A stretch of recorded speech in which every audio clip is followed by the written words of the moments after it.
You're watching Forget Being Cool. Welcome to Listening In, the place where music checks in. Welcome to Listening In, where music checks in. My name is Dave Moore. Joining me is Josh. Hi, Josh. Hey, Dave. How's it going? Well, it's not bad. Weather-wise, it's late spring, so everything's topsy-turvy. It's all wet all Some the time. superhero movie is out that everybody has to see if you believe Marvel's marketing team, and some mega pop star came back with a song that you have to listen to according to certain people on the internet. I love But how not timely any of those comments will be when this comes out, except it'll be really funny when it does. I mean, I don't think so. I mean, if anybody listening to this episode knows a little person from Reading, Pennsylvania named Taylor Swift, Are we talking about Taylor Swift first? You want to talk about Taylor Swift?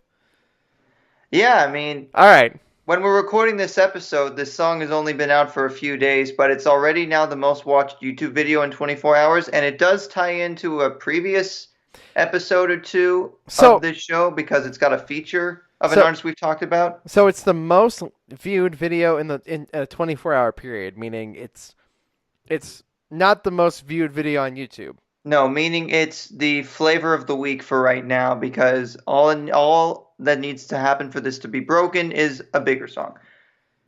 The problem with an artist like Taylor Swift is the lead up to every album feels like a giant scavenger hunt that I'm just completely out of the loop on. There was like little clues on Instagram and Twitter. There was this butterfly mural with the word me with an exclamation point, and then she just showed up. And it was at this thing in Nashville a few days ago. But the song is called Me. And from the music video itself, basically, there's a snake creeping around. And then it explodes into butterflies, basically meaning the entire Reputation cycle was completely pointless. Because I did not watch this video. I'm fascinated that you did it. There's movie references. The song itself, it goes back to 1989 era Taylor Swift, a little bit more, I guess, accessible pop music. I mean, you could call it bubblegum if you wanted to, but the idea is it's, I guess, a happy romance song about, everybody, there's no one like me, and that chorus of me, he. It reminds me a little bit of Imagine Dragons' Thunder, which is not that good, to be honest. I'm going to tell you right now, Josh. Just going to tell you straight up and to everybody on the internet. I don't like this song at all. I thought it was awful. I thought it was ear-wrenching. Look, Taylor Swift has not done a lot of music in her time that I've enjoyed. There's not a lot of it. I'll be completely honest. I'm not a Taylor Swift fan. Really? But not even like the good old country stuff of the first few albums? The country stuff I like better than this. I can admit that. Well, that's that. not hard. I think when you consider the last album was full of stuff like Look What You Made Me Do, Ready for It, New Year's Day, Endgame. Hey, look, another Avengers tie-in. I'm kidding. Delicate, I think, was the only single from Reputation that had any real interest on my part, but it was also because I confused it for the Selena Gomez song of the same name from about 4 years earlier. So maybe not such a great point, but at least with me, it's good that, since Taylor's about to turn 30 at the end of the year, she's kind of realizing that maybe it's not so good to have an aesthetic that's like vintage high school girl, or like it's basically high school girl discovers Tumblr for the first time. Do you think this passes that? I think it's a return to a more sunnier side of pop. I mean, Joel Little, who has worked with Lorde and Lorde and Imagine Dragons among others, co-wrote and produced the track. So it definitely is trying to be in that same lane. And I mean, it does. I mean, the feature on here, it doesn't help. It doesn't hurt that Brendon Urie's on this, and with how big High Hopes has been in the last year, he definitely adds something. He's definitely giving it he's giving it a decent job. He's making his rounds, man.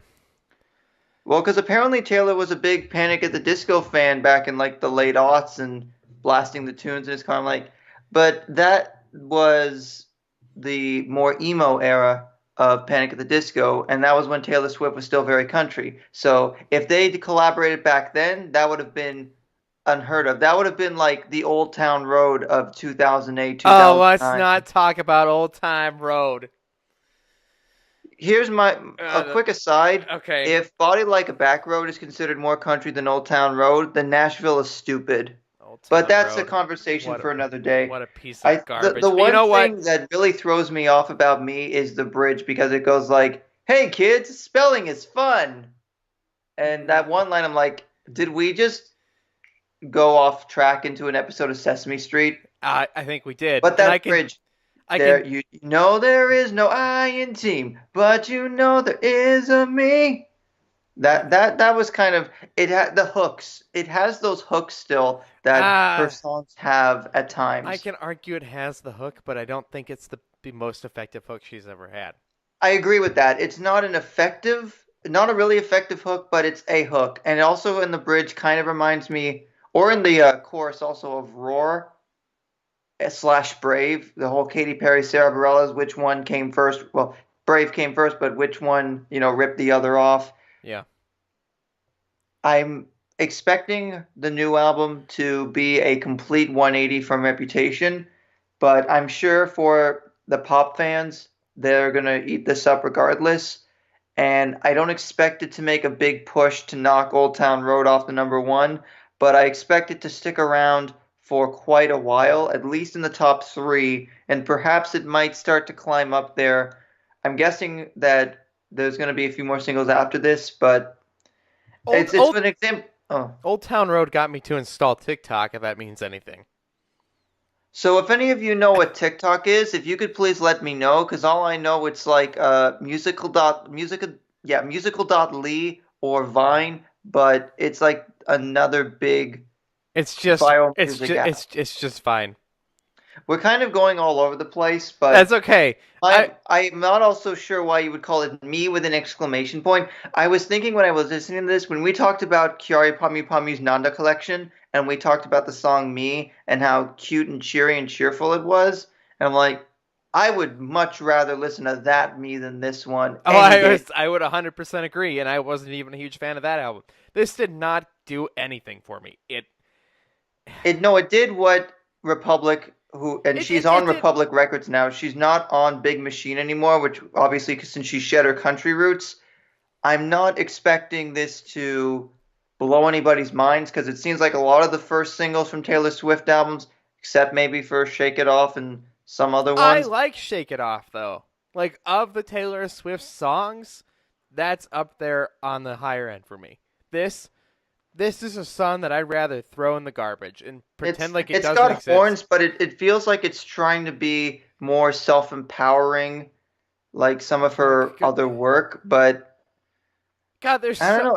Is it hypocritical that because this song isn't about an ex that did you wrong or ex significant other, ex friend, it's just a standard pop song that it loses some of its appeal? Or maybe it's just because the calling it me with an exclamation point, like this, I feel like there's some narcissistic subtext there that I might be missing. I don't know what to tell you, Josh. I wish I could console you in thinking it was better than any other general pop song, but I don't think it is. I don't think it does anything to impress anyone. I think the only people eating this up are Taylor Swift fans, and the reason that it hit, most viewed thing in 24 hours on YouTube is because there are a crap ton of Taylor Swift fans, and I think anything she does is a viral sensation, and I think it's I an think example. it's all perfectly timed to do what it does, and It's an example of the machine, like the idea of really cryptic reveals and sometimes it's good to be a fan of an artist, but being in the know too much to this degree requires an extreme amount of dedication. And at this point in my life, I don't have that much time on my hands to devote to something like this. But me is average, at slightly below best. average if I'm being honest. But there are a few moments where it can kind of push itself a little more. But it's an example of a music video doing more for a song than the song itself. And that's not a great way to get people invested in something after your career's been through so many different arcs. And that line in Look What You Made Me Do about the old Taylor being dead, it's like, well, if she's not dead on screen, it doesn't mean she's actually dead. You know, it's like the horror movie trope. If they aren't actually killed on screen, they aren't necessarily dead. Or as in The Princess Bride, there's a difference between being mostly dead and all dead. Please open his mouth. Anyway, I can spell awesome without Taylor Swift. I'm Dave Moore. That's Josh Weinberg. This has been Listening in Singles. Of course, Josh and I discuss a new album, and by new I mean new to us, or new to one of us, or will hopefully be new to you. Or hopefully new to you. We discuss an album every single Wednesday on Listening In. So if you guys enjoyed this, subscribe to the channel if you're new here. And we talk about all sorts of stuff. We discuss the things you love on Forget Being Cool. I'm Dave Moore. Bye, guys. We'll see you next week. Or, I'm sorry, we'll see you on Wednesday. That's a rough outro, Dave. Thanks for watching or listening to Forget Being Cool. If you enjoyed our show, share it with your friends. If you'd like to help us out, hit that like button, leave us a comment, tell us what you think, then subscribe to Forget Being Cool. We discuss the things you love.